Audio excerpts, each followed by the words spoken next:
मुगल दरबार में उस दिन कुछ अलगसा सन्नाटा था। सम्राट अकबर अपने सिंहासन पर विराजमान थे, पर उनकी आंखों में उत्सुकता थी। कारण था एक रहस्यमय जादूगर जो दूर देश से आया था और जिसने पूरे आगरा में अपने चमत्कारों से तहलका मचा दिया था। कहा जाता था कि वह लोगों के मन पढ़ लेता है, भविष्य देख सकता है और सच को झूठ में बदल देता है।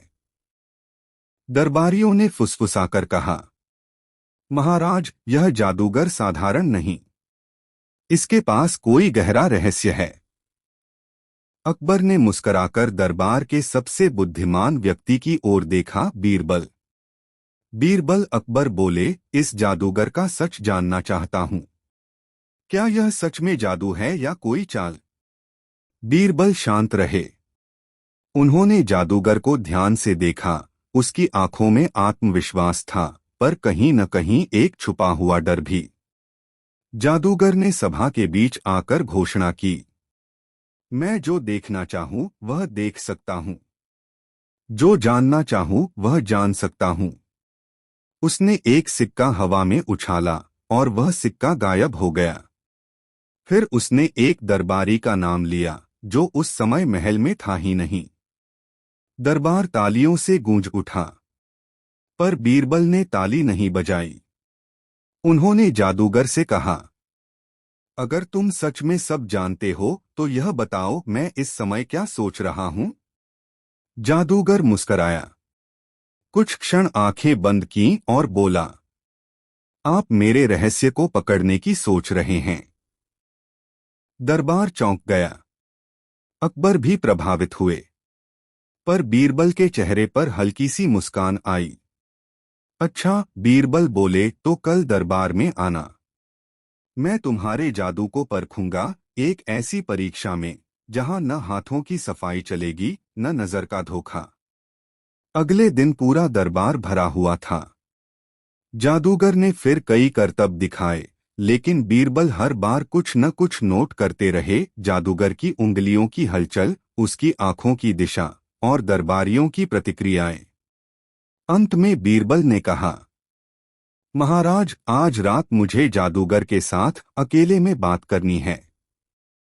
रात के सन्नाटे में महल के एक बंद कक्ष में बीरबल और जादूगर आमने सामने बैठे थे। बीरबल ने धीमी आवाज में कहा, तुम जादू नहीं करते, तुम सच छुपाते हो। और जो सच तुम छुपा रहे हो वह सिर्फ चालाकी नहीं, वह दरबार से जुड़ा हुआ है। जादूगर का चेहरा पीला पड़ गया। आप यह कैसे जान गए? बीरबल उठ खड़े हुए, क्योंकि तुम्हारे जादू से ज्यादा खतरनाक है तुम्हारा सच।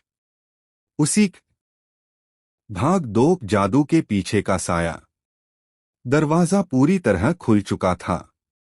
कमरे में प्रवेश किया एक शाही सिपाही ने, पर उसके चेहरे पर वह कठोरता नहीं थी जो आम तौर पर पहरेदारों में दिखती है।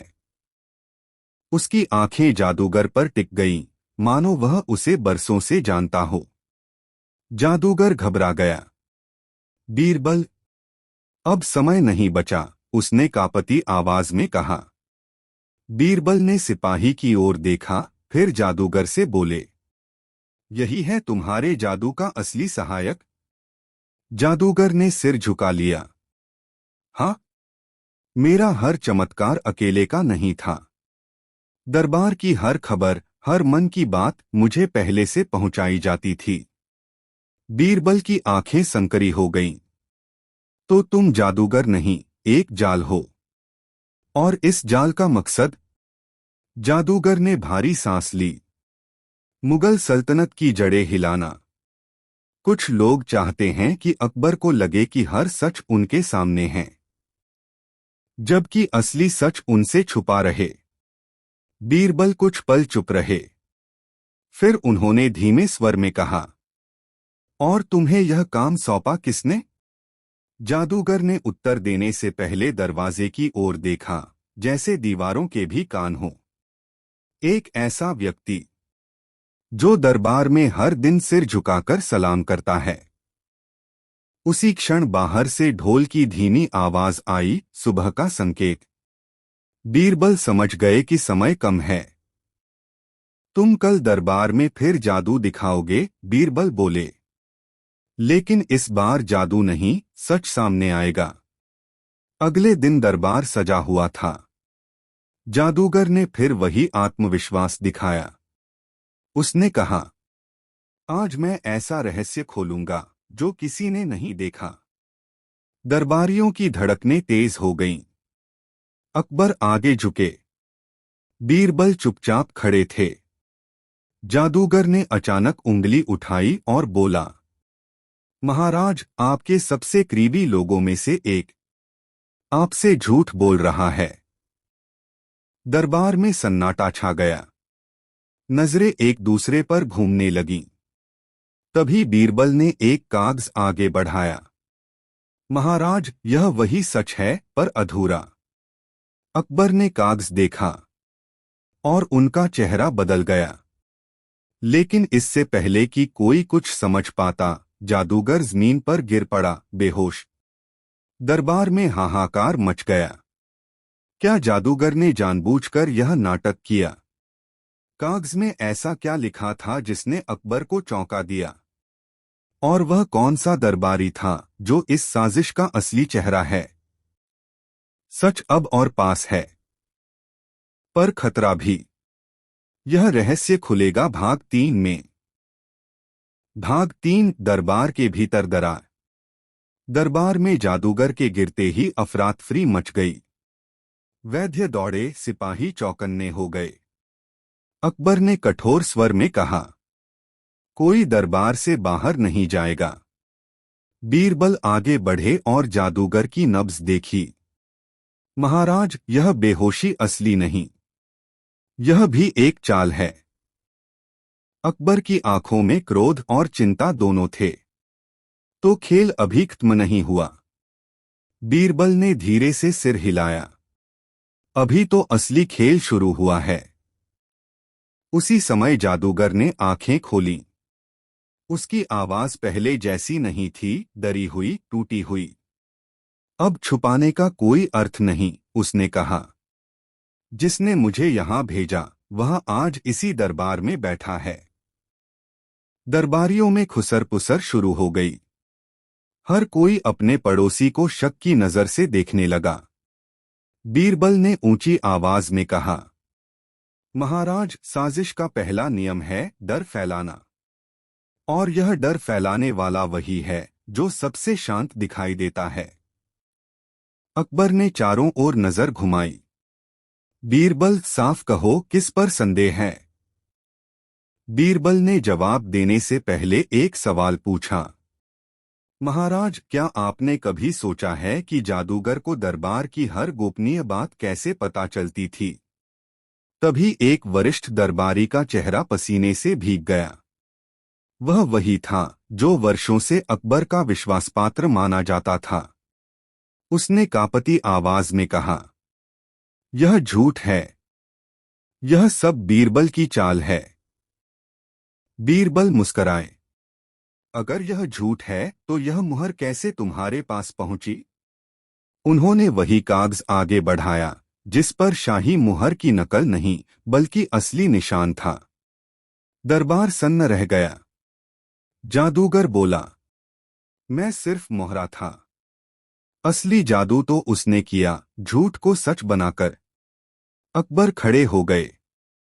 विश्वासघात? मेरे ही दरबार में।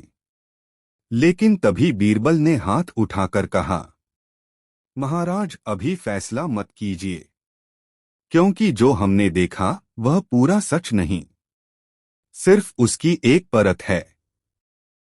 अकबर चौंके। मतलब? बीरबल की आवाज गंभीर हो गई। इस साजिश के पीछे एक और नाम है, और वह नाम दरबार से बाहर नहीं, तख्त के बहुत करीब है। जादूगर की आंखें फैल गईं। आप वह नाम मत लीजिए। अगर वह सामने आ गया तो सिर्फ दरबार नहीं, इतिहास बदल जाएगा। दरबार में सन्नाटा और गहरा हो गया। अकबर ने बीरबल की ओर देखा, मानो अगला शब्द सुनने की हिम्मत जुटा रहे हों। लेकिन बीरबल चुप हो गए। आखिर वह दूसरा नाम कौन सा है? क्या असली साजी? आखिरी भाग, जादू का अंत, सच की जीत। दरबार में सन्नाटा ऐसा था मानो सांसें भी रुक गई हों। अकबर की दृष्टि सीधे बीरबल पर टिकी थी। बीरबल, अकबर बोले, अब और रहस्य नहीं। वह नाम बताओ। बीरबल ने गहरी सांस ली। महाराज, जादूगर और वह विश्वासघाती दरबारी दोनों सिर्फ मोहरे थे। असली साजिश उस डर से पैदा हुई जो तख्त के सबसे करीबी दिल में पल रहा था। दरबारियों में हलचल हुई। बीरबल ने आगे कहा, यह साजिश किसी बाहरी शत्रु की नहीं थी। यह भय की साजिश थी कि सच सामने आ गया तो सत्ता कमजोर पड़ जाएगी। जादूगर ने सिर झुका लिया। मैंने जादू नहीं किया महाराज। मैंने लोगों के डर का इस्तेमाल किया। मुझे बताया गया था कि दरबार सच सुनने को तैयार नहीं। अकबर की आवाज कठोर हो गई। और वह कौन था जिसने तुम्हें यह विश्वास दिलाया? बीरबल ने धीरे से कहा, कोई एक व्यक्ति नहीं महाराज। वर्षों से पनपती चुप्पी। जब सच बोलना कठिन हो जाए तो जादू आसान लगता है। दरबार में जैसे आईना रख दिया गया हो। वह वरिष्ठ दरबारी जो दोषी ठहराया गया था, फूट फूट कर रो पड़ा। मैंने सोचा था कि झूठ से सल्तनत बच जाएगी, पर मैं गलत था। अकबर ने कुछ क्षण मौन रखा, फिर बोले, आज से दरबार में जादू नहीं, सवालों का स्वागत होगा। जो सच बोलेगा वह सुरक्षित रहेगा। जादूगर ने हाथ जोड़कर कहा, महाराज, मुझे दंड दीजिए। अकबर ने सिर हिलाया। दंड मिलेगा, पर उससे बड़ा दंड यह है कि तुम सच बताओगे हर जगह जहां तुमने जादू दिखाया। बीरबल मुस्कराए। आज जादू का अंत नहीं हुआ महाराज। आज उसके पीछे छुपे डर का अंत हुआ है। दरबार में शांति लौटी। लेकिन जाते जाते जादूगर ने पलटकर कहा, एक बात याद रखिए, जहां सवाल दबाए जाए वहां फिर कोई न कोई जादूगर पैदा हो ही जाता है। बीरबल ने उसकी बात दोहराई। और जहां सवाल जिए वहां सच अमर रहता है। यही था बीरबल और जादूगर का सच। जहां जादू हार गया और समझ जीत गई।